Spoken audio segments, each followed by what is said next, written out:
Olá, bom dia. Sejam bem-vindos ao webinar Contrato de Impacto Social, Inovação no Financiamento de Serviços Públicos.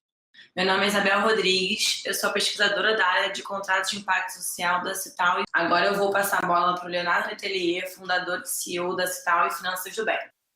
Como a Isabel falou, meu nome é Leonardo Letelier, eu sou fundador e CEO da Cital e Finanças do Bem. Gostaria de dar as boas-vindas para todo mundo para esse nosso primeiro webinar de contratos de impacto social e agradecer a presença de todos aqui e da equipe da Cital. Primeiro eu vou falar um pouco sobre a Cital e para quem não conhece a gente entender quem é a Cital, o que a gente faz e como a gente se envolve nesse tema. A Cital é uma organização sem fins lucrativos que tem como missão mobilizar capital para investimento socioambiental positivo. A Cital faz isso a partir de dois programas.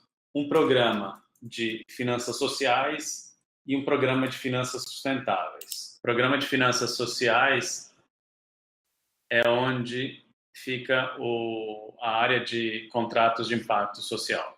Esse programa de finanças sociais, ele começou com o empréstimo social, o empréstimo socioambiental, há quase 10 anos.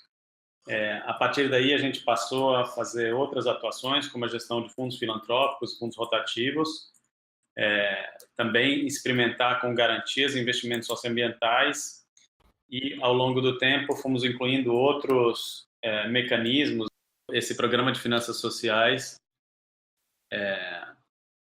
começou com os empréstimos socioambientais, evoluiu para incluir fundos filantrópicos rotativos e outros mecanismos inovadores como garantias, investimentos, crowdlending e, por último, o contrato de impacto social.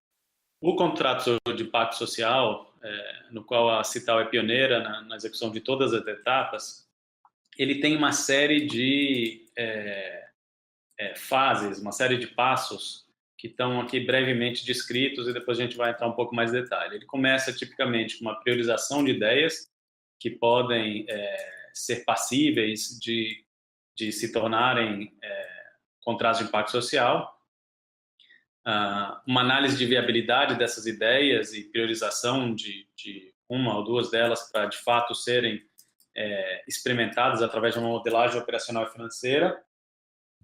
Se essa modelagem ela traz uma receita que pode ser resolvido através de um contrato de impacto social, as próximas fases são, de fato, a contratação, execução de serviços, medição e pagamento.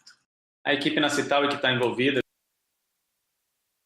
inclui, obviamente, eu, o Rafael Ribeiro, que vai falar um pouco mais tarde, o Bruno Pantojo, que está trabalhando diretamente isso com o governo do Ceará, a gente também vai falar um pouco mais sobre isso, a Isabel. Então, o que são os contratos de impacto social? O contrato de impacto social ele é basicamente um mecanismo de pagamento de resultado. Tá? E aí a gente está falando de resultados sociais. Quem é o típico contratador de intervenções sociais é o governo. Tá? Então, o contrato de impacto social ele surge com um investimento privado na execução de serviços sociais, sendo que o pagamento desse contrato ele é atrelado ao alcance dos resultados pactuados.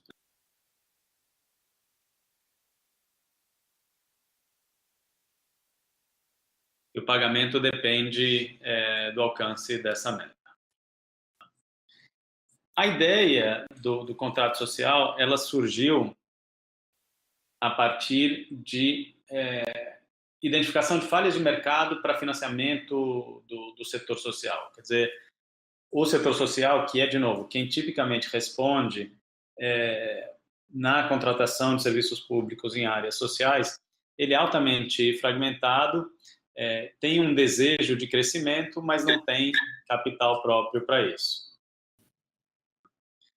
Ao mesmo tempo, os orçamentos dos governos para fazer frente aos desafios sociais, eles estão sob pressão não só no Brasil, mas em todo o mundo. Você tem um ciclo político que ele não ajuda, ele é um ciclo curto para problemas complexos de soluções longas, então você acaba contratando atividades que você pode medir e pagar no curto prazo, em vez de focar em resultados de mais longo prazo, que eles estão fora do ciclo político tradicional. E, ao mesmo tempo, um setor de investimento de impacto crescente, né? Um grupo de pessoas, indivíduos, famílias, empresas, fundos, investidores institucionais, que começam a buscar oportunidades de investimento que incorporem ao mesmo tempo um potencial de retorno financeiro, mas com um foco, né, com resultado social. Ou seja, as pessoas estão cada vez mais se perguntando, além do retorno financeiro, da rentabilidade financeira, o que esse investimento está trazendo para mim, o que esse investimento está trazendo para a sociedade. Então, isso é um pouco o contexto por trás do surgimento do contrato de impacto social. Isso aconteceu em 2010 na Inglaterra. O Rafael vai falar um pouco mais tarde sobre isso, mas isso é o que está por trás da gênese. As características-chave de um contrato de impacto social é a contratualização do resultado, né, e não de atividade, e pagamento somente após essa mensuração. O resultado é definido como a mudança que você quer ver, então presos incorporados à sociedade ou pacientes com melhor qualidade de vida, e não a produção, que seria número de pessoas tratadas no hospital ou número de presos albergados numa prisão. E uma outra característica-chave é que o investidor privado assume o risco financeiro do sucesso, ou seja, se não tem sucesso, quem vai perder dinheiro é o investidor privado e não o governo ou a organização social contratada para fazer a operação. O esquema na próxima página, ele traz os principais atores de um contrato de impacto social com seus papéis, né? Então, tipicamente, o governo, que é o número 1 aí, o governo estabelece contratos com o intermediário, no qual ele se compromete a realizar pagamentos futuros por resultados sociais. O governo, então, contrata esse intermediário ele vai procurar dois outros atores, né? Um investidor social e um operador. De novo, tipicamente uma organização social. Tá?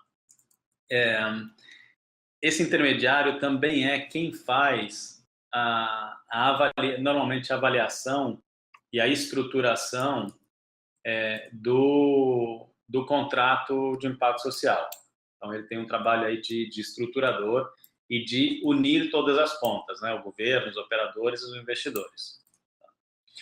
Então, quando esse contrato ele é assinado, o intermediário define ou busca um operador, ou pode ser, na verdade, mais de um, né? Essa é uma flexibilidade do contrato de impacto social, você pode ter vários operadores. E esse operador, a atividade dele, ele é financiada pelo investidor social, né? Não pelo governo. Lembrando que o governo vai pagar somente no futuro, quando o resultado for medido e alcançado, né? Então, o investidor social é quem vai pagar a conta durante o período de operação. Esse operador ele vai, então, fazer as intervenções na comunidade. Tem um avaliador independente, que é o número 4, né, que mede os resultados e vai comunicar para todo mundo. Então, sua meta era redução da reincidência em X%, e o que foi alcançado foi Y. Caso as metas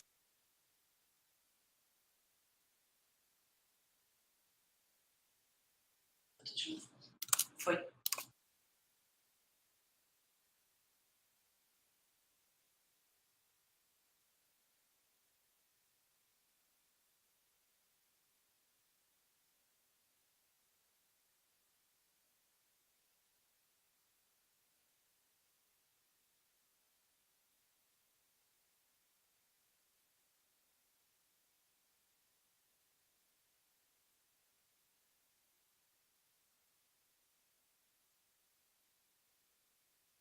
Vamos lá. Tentando mais uma vez.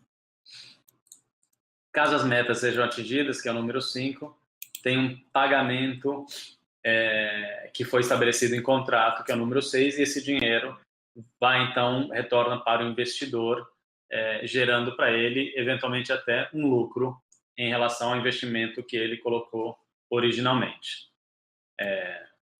Você pode fazer contratos tudo ou nada, onde, caso a meta é atingida, tem o pagamento, caso fique um pouquinho abaixo, não tem, ou você pode fazer uma coisa escalonada. Caso você atingir 80% da meta, o pagamento é 50%, caso atingir 90%, 100% e assim por diante. Tá? Então, esse é o esquema básico de funcionamento de um contrato de impacto social. Tá?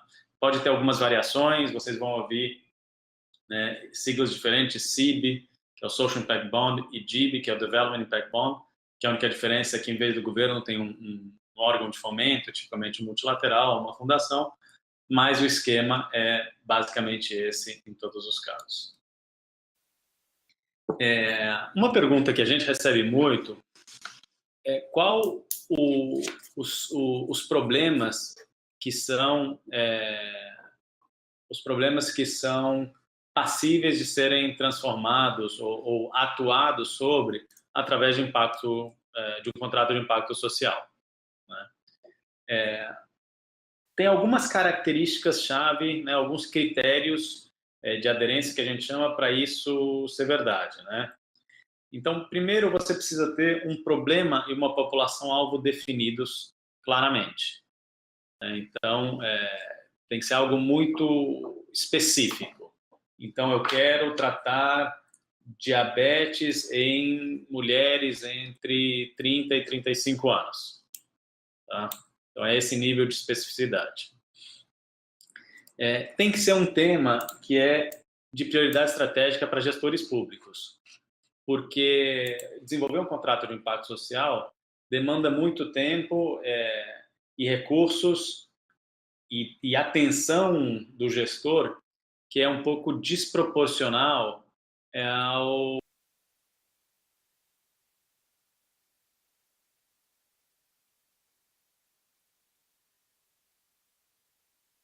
Específico. Foi.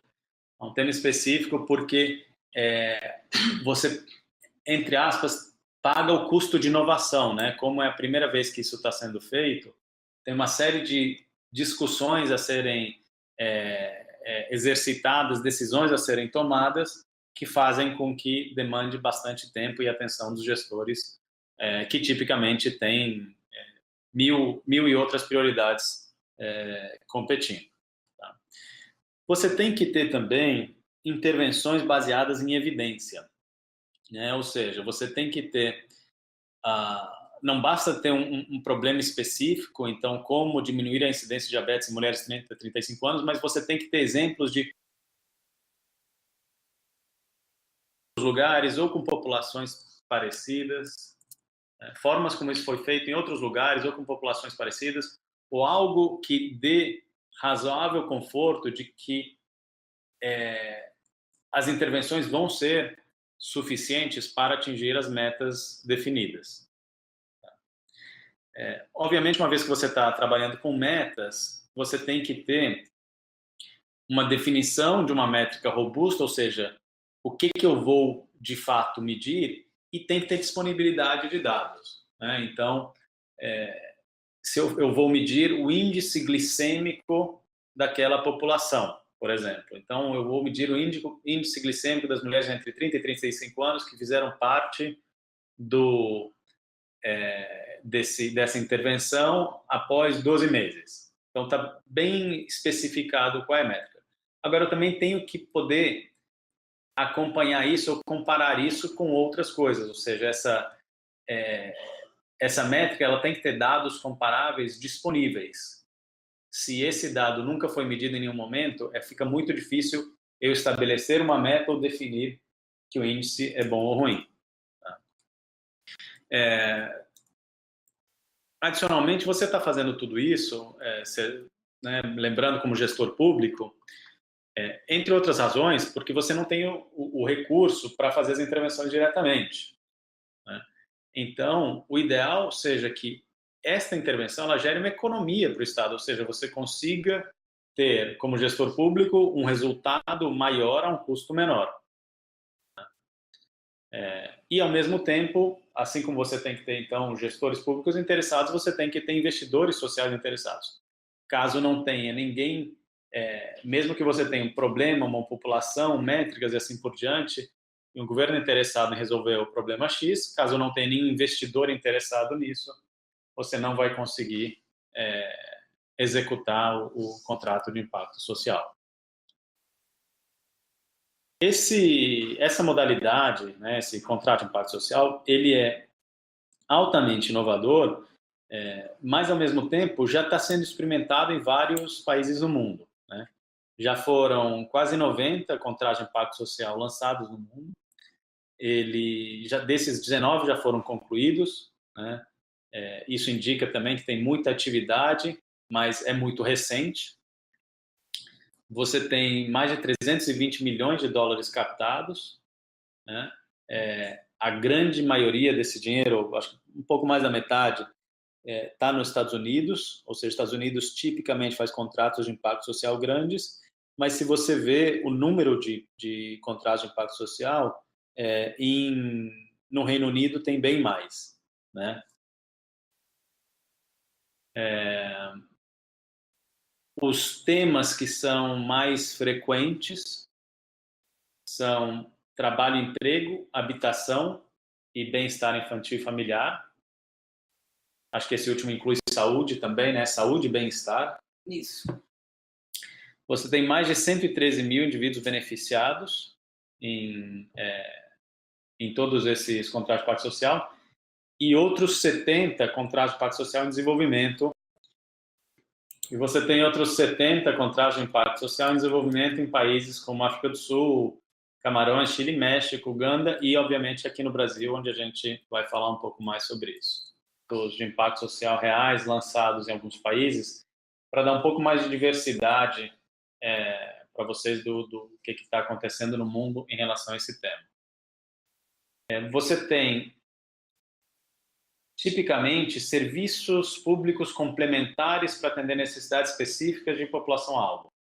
Então, como exemplo, no Canadá tem um contrato de impacto social que provê apoio a jovens com baixo desempenho acadêmico que correm risco de abandono do ensino médio. Esses jovens são apoiados a se envolverem na educação e permanecerem na escola. Então, é complementar. Aqui não é o ensino, né, a escola como um todo, é um serviço complementar para um público específico. Você tem outros contratos de impacto social que têm um caráter preventivo. Então, por exemplo, em Israel, você tem um contrato de impacto social que provê apoio a pessoas que estão em risco de desenvolvimento de diabetes tipo 2, e eles apoiam a realização de mudanças saudáveis no estilo de vida para a prevenção de doença. Outro tipo de serviço comum de ser encontrado dentro de um contrato de impacto social são aqueles que buscam mudança de comportamento do usuário, né? Então, na Inglaterra, você tem um contrato de impacto social que ele é baseado na gestão de doenças crônicas pelos pacientes através de intervenções não médicas. De novo, mudança de estilo de vida e melhoria no bem-estar. Outra pergunta muito comum, né, que a gente tem é qual é o tipo de contrato jurídico que embasa ou que está por trás de um contrato de impacto social. Quando a gente recebe a pergunta de qual é o modelo jurídico, o tipo jurídico que está por trás da contratação de contrato de impacto social no Brasil, não tem uma resposta única, porque esse é uma modalidade nova de contratação que então não foi pensada originalmente. Mas, ao mesmo tempo, todos os tipos de contratos existentes, eles admitem as estruturas-chave para um contrato de impacto social. Sejam contratos com empresas privadas, tipo 8666 ou PPP, ou organizações sem fins, ou contratos com organizações sem fins lucrativos, como termo de parceria, de colaboração, de gestão, todos eles têm algumas coisas que estão prontas para você colocar um CIS em cima, mas tem algumas necessidades de alteração também. Então, como tudo na vida, tem um pró e um contra, e escolher qualquer um desses tipos de contrato para embasar os seus contratos de impacto social. Os benefícios da utilização de contrato de impacto social são claramente racionalização no uso de recursos públicos, uma vez que o Estado paga por coisas que funcionam, né, coisas que têm resultado e não pelas atividades, né? Você tem um modelo de contratação mais flexível que permite aproveitar melhores práticas e aumentar a efetividade na entrega dos serviços sociais. Você tem uma distribuição de riscos melhor entre os diferentes atores do contrato, ou seja, não fica tudo com a organização social, com o governo, você tem uma divisão que faz mais sentido. O pagamento por resultado, ele incentiva inovação, incentiva maior eficácia e eficiência, porque do ponto de vista do investidor, se ele conseguir atingir mais com menos é melhor, né? Ele tem um retorno financeiro maior do que isso, o que não acontece num caso de reembolso de despesas, por exemplo, no caso de organizações sociais. Né? Você tem incentivo à colaboração público-privada, que a gente também acredita que é importante, a gente acredita que todos os atores da sociedade são importantes para resolver esses problemas complexos, né? E o foco em evidências, em dados, ele ajuda a sociedade como um todo, e o governo especialmente, a definir que tipos de intervenções devem seguir, que tipos de intervenções devem ser suspensas, que tipos de intervenções devem ser escaladas, né? Ter maior... um contrato maior ao longo do tempo. Então, você tem maior objetividade para apoiar o processo de decisão do gestor público. Então, esse foi uma longa introdução, mas eu acredito aí que deu para dar um panorama geral da Cital e o que a gente faz, como nasceu o contrato de impacto social, quais são os principais atores envolvidos, quais são os tipos de problemas tratáveis através de contrato de impacto social. E eu queria passar a bola, então, para o Rafael Ribeiro, que é o coordenador da área de contrato de impacto social na Cital, e para ele dar alguns cases específicos, começando com Peterborough, que foi o case na Inglaterra, onde tudo nasceu. Obrigado, Leonardo. Eu queria aproveitar essa oportunidade para, então, contar um pouco para vocês sobre a experiência do primeiro contrato de impacto social do mundo, que foi desenvolvido por uma organização na Inglaterra chamada Social Finance UK, que em 2010, conversando com o Ministério da Justiça da Inglaterra, sugeriu fazer um projeto inovador, né, com um mecanismo financeiro também inovador, para tentar resolver e quebrar o ciclo da reincidência criminal, né, de uma forma que nunca tinha sido feita antes na Inglaterra. Então, o Social Finance analisou populações-alvo que tinham, vamos dizer assim, uma característica de reincidência, ou seja, de cometer o crime ao longo de 12 meses depois da liberação da prisão, com maior frequência. E eles encontraram um grupo populacional que tinha uma taxa de reincidência superior a 60% ao longo desses 12 meses. Né? E esse grupo era justamente aqueles presos, né, com mais de 18 anos e que tinham condenações de curto prazo, né? Então, era um perfil aí que, para as necessidades complexas desses ex-presos, eles conseguiriam quebrar esse ciclo da reincidência. E o argumento que eles usaram para convencer o Ministério da Justiça foi principalmente o argumento econômico. Né? A Inglaterra gastava aí aproximadamente 15 bilhões de libras anuais com a reincidência, né?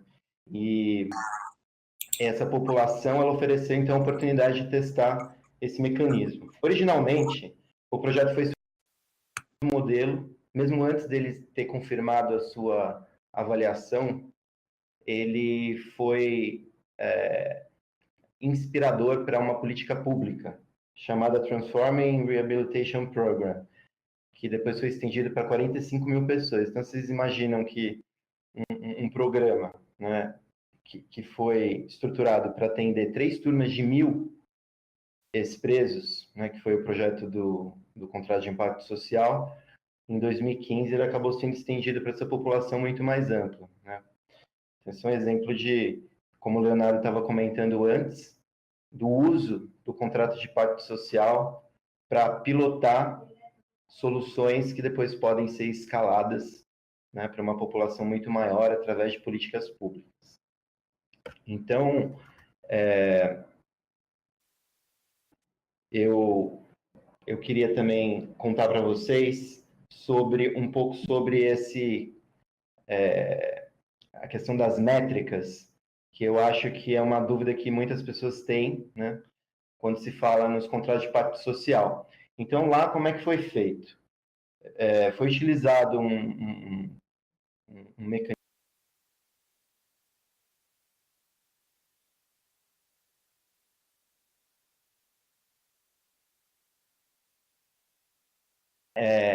ele foi definido com as mesmas características desse grupo-alvo, né? que é uma forma de avaliar cada uma dessas 3 turmas de 1.000 ex-presos alvos do programa. E o que aconteceu aqui com a instauração dessa política pública pelo governo da Inglaterra, se perdeu o grupo de controle, né? Então, mudou-se a forma de avaliar e a forma de pagar esse contrato, tá? Então, até então, como era feita por grupos, né, e tinham metas definidas, inclusive as metas, nesse caso, do contrato, eu vou falar um pouco mais para frente aqui. E, basicamente, o que a gente viu foi um processo de aprendizado, né? O primeiro grupo, ele teve uma performance que foi inferior à meta estabelecida, que foi de 8,4%, que definiria um pagamento antecipado, né, de 10%. Por outro lado, você tinha uma meta, tínhamos definido uma meta de redução da reincidência de forma global de 7,5%, que foi atingida na média, o resultado foi 9%. Então, o caso de Peterborough, ele é um caso emblemático, primeiro, porque ele atingiu os resultados esperados, portanto, ele gerou um pagamento para os investidores, né? Foi um retorno de aproximadamente 3%, o retorno anual com relação ao recurso que foi investido, né, no total de 5 milhões de libras. Foram 17 investidores que participaram dessa primeira experiência. E esse retorno de 3%, ele mostra o seguinte, é um retorno apenas aproximadamente 1% acima da taxa livre de risco, lá na Inglaterra, que é muito mais baixa do que no Brasil. E em comparação com outras opções de investimento, outras classes de ativos,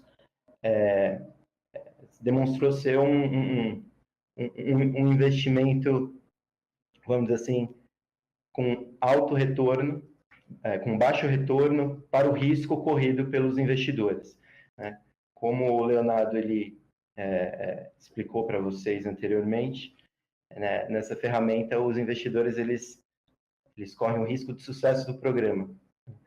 E então essa é uma taxa de retorno que provavelmente para a maioria dos investidores ela não remunera o risco que esses investidores estavam expostos. Por outro lado, esses 17 investidores também são investidores com um perfil diferenciado, que estão buscando, além do retorno financeiro, o retorno de impacto social, né? Então, esse impacto, sim, ele foi atingido, as metas foram atingidas, e, além disso, existem outros impactos que são menos tangíveis e que foram observados nessa intervenção.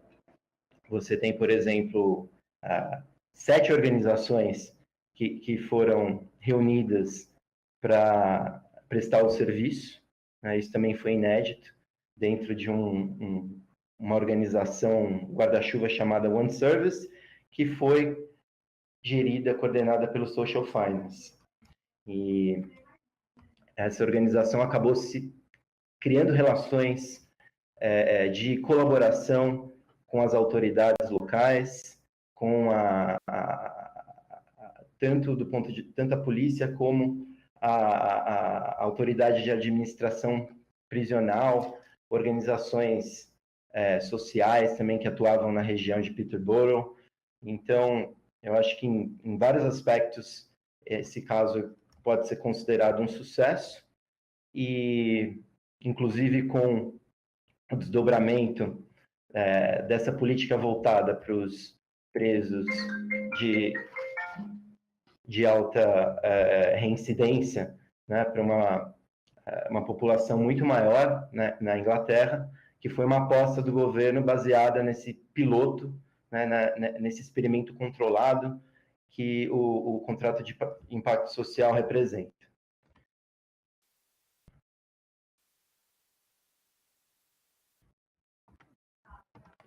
Esse exemplo também de Peterborough, ele foi muito importante no desenvolvimento da ferramenta do contrato de impacto social no mundo, de uma forma geral. A partir dessa primeira experiência, como o Leonardo comentou anteriormente, muitos outros contratos de impacto social começaram a surgir, primeiro nos países desenvolvidos, depois nos países em desenvolvimento. Então, o Brasil também não ficou fora dessa tendência, e já há mais de 2 anos ele vemos observando algumas iniciativas. A Cital ela está envolvida em uma iniciativa no Ceará, enquanto existe um grupo também da Secretaria de Parcerias e Inovação do Governo do Estado de São Paulo, que vem desenvolvendo um projeto na área da educação. Então, no Brasil, existem questões, né, que se diferenciam dos modelos da Inglaterra, né, é importante ressaltar isso, e que tem uma relação direta com nossos aspectos jurídicos e políticos. Portanto, a forma de implementação é um aspecto muito importante. Como o Leonardo comentou, existem vários tipos de contrato possíveis, e aqui no Brasil, e nessas duas experiências, eles assumiram formas diferentes, né? Então, vou falar um pouco da experiência de São Paulo, que a gente aqui na Cital acompanha um pouco de longe, mas que, obviamente, por estar nesse setor, a gente acaba trocando muita informação. É um contrato que visa atender aproximadamente 12.000 estudantes do ensino médio. Como vocês sabem, o ensino médio tem problemas gravíssimos de abandono, né, a gente chama de fluxo escolar, mas também de aprendizagem. E eles vão estruturar o contrato de impacto social para tentar atacar esses problemas e vai ter como métrica de sucesso os indicadores relativos tanto a fluxo como aprendizado ao longo dos 3 anos do ensino médio, né? Então, o objetivo deles lá na frente é ter a conclusão do ensino médio com um nível de aprendizagem mínimo, né? Um contrato aí com uma duração de 4 anos. o modelo contratual utilizado aqui em São Paulo, o contrato de prestação de serviços, né, conhecido aí no jargão do mercado como um contrato de 8666, né, que tem algumas desvantagens com relação a outros, né, pelo fato da rigidez, como o Leonardo comentou antes, a questão da flexibilidade é importante nesse tipo de contrato, né, e um contrato que torne rígidas as atividades torna mais difícil atingir as metas que foram estabelecidas, as metas de mais longo prazo. Então, um aspecto fundamental é que a parceria público-privada, a concessão administrativa, acaba oferecendo uma condição um pouco melhor para esse tipo de contrato, assim como os contratos de gestão de organizações sociais. E essas foram as duas opções analisadas no caso do Ceará, né, onde a Cital vem liderando o processo, e cujo tema é a deshospitalização de pacientes de longa permanência. Esse é um caso muito interessante, porque a deshospitalização acaba sendo um tema pouco falado nas políticas de saúde, apesar da questão da internação hospitalar ser, sim, uma das maiores preocupações da população, né, de ter leitos em hospitais disponíveis tanto para procedimentos como para internações. A questão é que as internações prolongadas, como vocês podem ver nesse gráfico, elas acabam causando uma concentração muito grande na utilização desses leitos hospitalares, de uma forma geral, né? No Ceará, 3% dos pacientes acabam ocupando 25% dos dias leito. Então, é uma relação realmente muito de muita concentração e que, com um programa, uma política de deshospitalização, poderia haver uma reversão desse quadro, né, e com a consequente liberação de leitos hospitalares. Para vocês terem uma ideia, o custo, né, de um paciente crônico é muito elevado no hospital, né, pode chegar a R$1.000 por dia, né, numa unidade de terapia intensiva, enquanto que o atendimento domiciliar tem um custo muito mais reduzido, né? Então, uma economia potencial aí diria de 5 a 6 vezes. Então, tem um argumento econômico muito forte, um argumento social também por conta do atendimento domiciliar ou em casas de cuidado, que são centros especializados, voltados para os cuidados de longa permanência, né? Trazem benefícios também para os pacientes e para as famílias, na medida que os pacientes que ficam internados muito tempo no hospital ficam expostos a riscos de infecção e também são sujeitos a uma qualidade de vida inferior ao que eles poderiam ter em casa, próximo de seus familiares. Então, a duração do contrato lá no Ceará vai ser 5 anos, isso por conta da lei das PPPs, que estabelece uma duração mínima de 5 anos, que vai ser um tempo também necessário para poder fazer as avaliações e os pagamentos. Eu gostaria agora de comentar com vocês um pouco sobre uma plataforma que nós criamos aqui na Cital, né, com a expertise do Social Finance UK, essa organização que criou o contrato de impacto social no mundo e com quem a Cital vem desenvolvendo uma colaboração aí, ao longo de mais de 2 anos. E o CIB-Hub ele tem a função de disseminar conhecimento sobre os contratos de impacto social, né, compartilhando conteúdo e também funcionar como uma rede de troca de informações, de conhecimento, que possa promover essa ferramenta no Brasil. Então, esse webinar também tem essa função, né, de não só de passar informação, mas também de aproximar pessoas que têm interesse no tema, e é de fundamental importância levar essa informação e criar esses espaços de diálogo, principalmente dentro do setor público, mas também com a sociedade como um todo. Tá?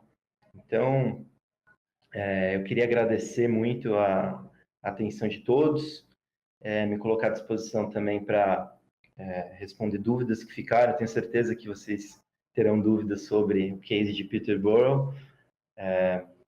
E a Isabel, ela está organizando algumas questões que já foram feitas, e tanto eu como o Leonardo vamos agora tentar respondê-las até o final do webinar.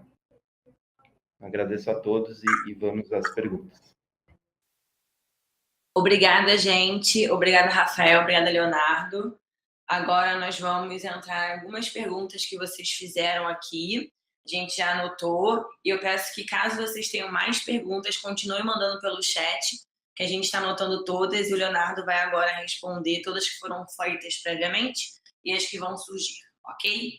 Então, a primeira pergunta feita foi pela Liliane Linhares. Que tipo de contrato a intermediária faz com os governos que não exijam licitação?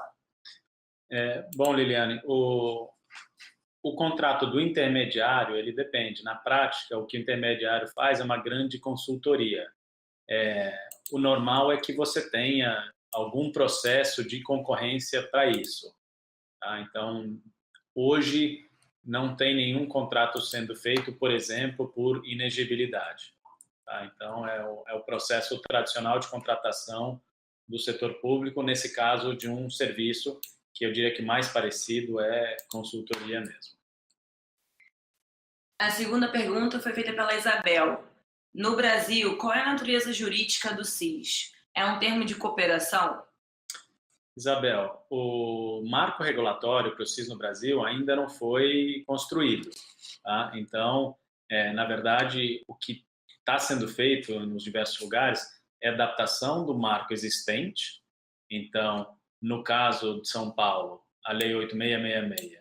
No caso do Ceará, a Lei das PPPs, né, para a adaptação desse marco para absorver as características do contrato de impacto social. A terceira pergunta foi pela Miriam Maia. Quais os problemas encontrados na legislação brasileira na implementação do SIS? Olha, os problemas dependem de qual marco que você vai escolher adaptar. Né? Se você escolher adaptar a PPP, ele exige um volume mínimo de um valor mínimo de 25 milhões de reais e uma duração mínima de 5 anos. Né? Talvez o seu problema não seja desse tamanho, ou talvez você queira fazer um piloto menor. Né? No caso de outros contratos, você tem uma possível insegurança em relação, por exemplo, a garantias que o investidor vai ter de que um governo daqui a 5 anos, por exemplo, que não é o governo que está hoje, talvez nem seja o próximo, é o seguinte, vai honrar um compromisso que foi assumido atrás. Então, isso vai exigir outros tipos de adaptações, como talvez garantias de terceiros e assim por diante. Então, todos, como a gente falou lá atrás, todos os contratos têm seus prós e seus contras. Né? A Liliane também mandou mais 2 perguntas. O projeto pode ser focado em uma cidade? E a segunda foi, esses contratos no Brasil foram com os governos estaduais?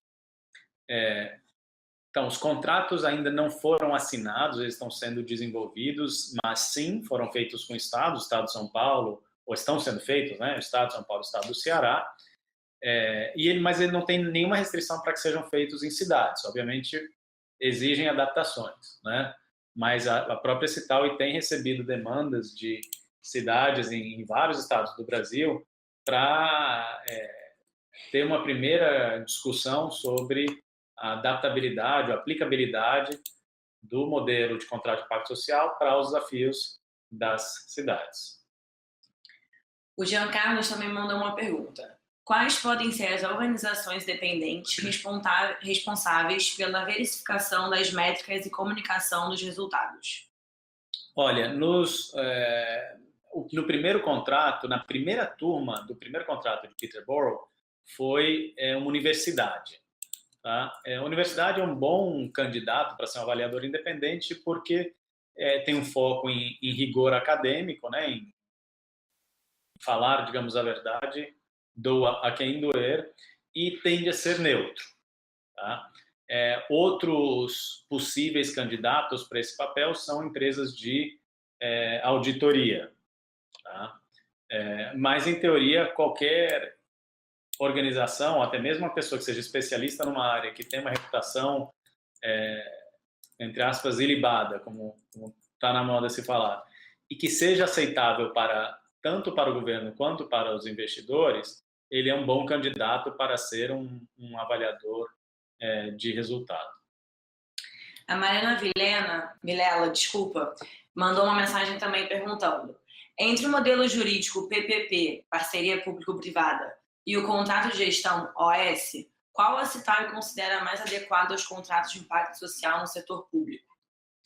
Olha, Mariana, essa é uma pergunta que ela reflete, ou melhor, a resposta vai refletir qual é o tipo de risco que o conjunto de atores está disposto a correr. O modelo de PPP, ele é um modelo com menor risco jurídico, né? Ele é mais caro, ele é mais custoso, é um processo mais pesado, digamos assim, desproporcionalmente pesado ao que vai tipicamente ser um contrato de impacto social, mas ele tem menor risco jurídico. O modelo de OS, ele tem um bom alinhamento do ponto de vista de falar diretamente com organizações sociais, mas ele tem um risco em relação a como você retrata a remuneração do investidor e, de novo, a questão de pagamento, né? Em vários contratos de OS, o governo simplesmente rescinde o contrato de um dia para o outro, e isso, na verdade, ainda que esteja previsto em contrato, é muito difícil para uma OS processar o governo por perdas decorrentes disso. Então, para um investidor, isso é um risco que pode não ser aceitável.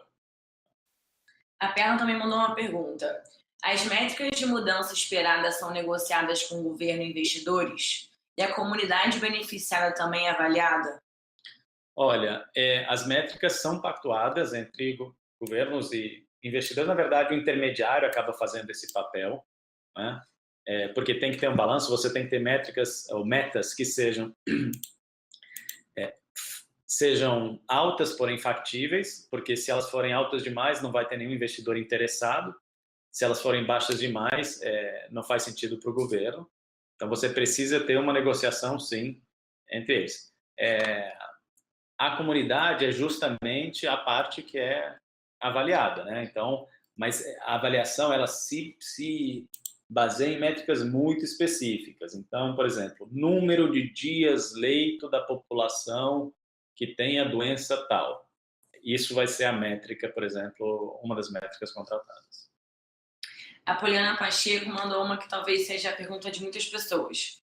Considerando que a nossa taxa Selic é muito alta e o risco do investidor nesse modelo também é alto, como aliar a atividade econômica com resultados válidos?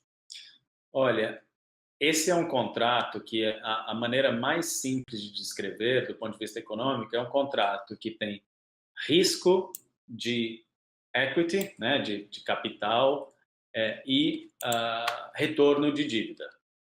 Então, ele não é um investimento que vai atrair investidores, entre aspas, tradicionais. Ele vai atrair investidores que estejam buscando impacto social aliado a algum retorno financeiro. Provavelmente, retorno financeiro não vai ser proporcional ao risco incorrido, né? Possivelmente não vai ser igual ou maior a Selic. Então, não tem nenhuma definição, por enquanto, nos contratos que estão sendo discutidos em relação ao retorno esperado, mas eu ficaria muito surpreso que saia qualquer contrato com um retorno muito alto para resolver esses problemas. Eu acho que é politicamente difícil de justificar isso. Pessoal, a gente vai ler mais 2 perguntas aqui e depois a gente responde também as demais. A gente vai incluir na apresentação final, no último slide, antes de disponibilizar para vocês. O Frederico também mandou uma pergunta que eu vou ler para vocês. Vocês têm observado algum impacto nos municípios a partir da implantação do marco regulatório das organizações da sociedade civil? Eu vou fazer 2 comentários, mas não vou conseguir responder a pergunta do Frederico. O primeiro é que, historicamente, a Cital teve uma interação com governos muito limitada. Então, somente quando a gente começou a falar de contrato de impacto social que a gente começou a lidar mais com governos e mais com estaduais do que municipais. Então, realmente tem pouca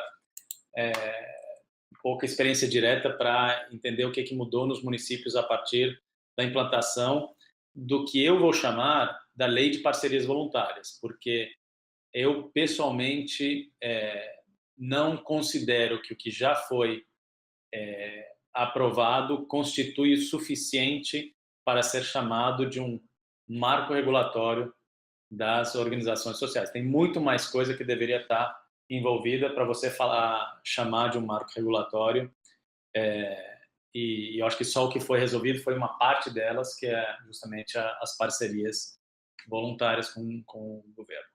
Agora vamos para a última pergunta, feita pela Miriam Maia Cavalcante.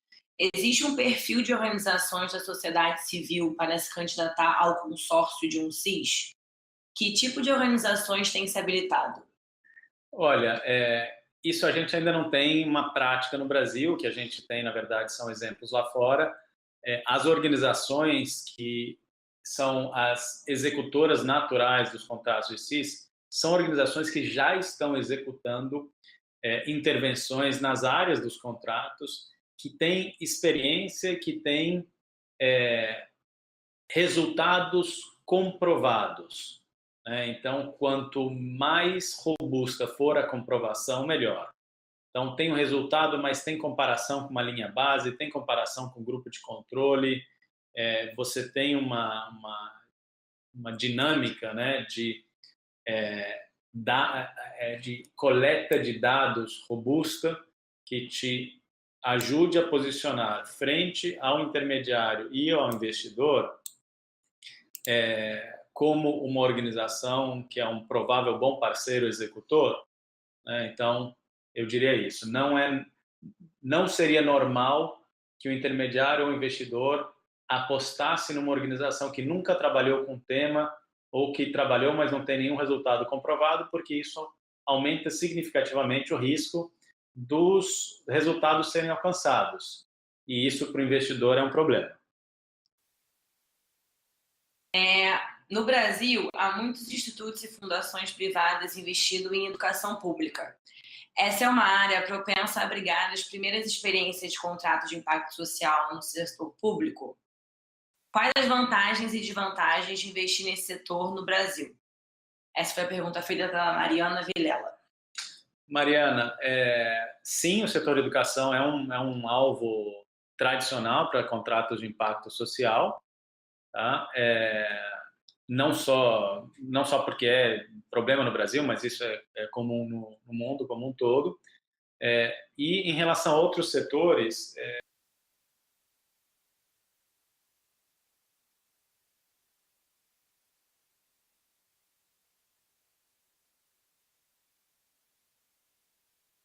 o setor de educação no Brasil, por sorte, ele é um setor que tem muitos dados e informações, que isso é muito importante para você fazer a modelagem do contrato.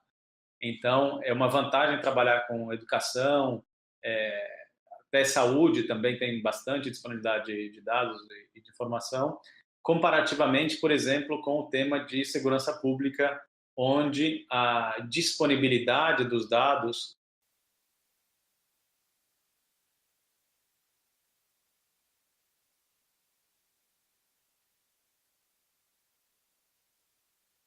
é muito mais limitada e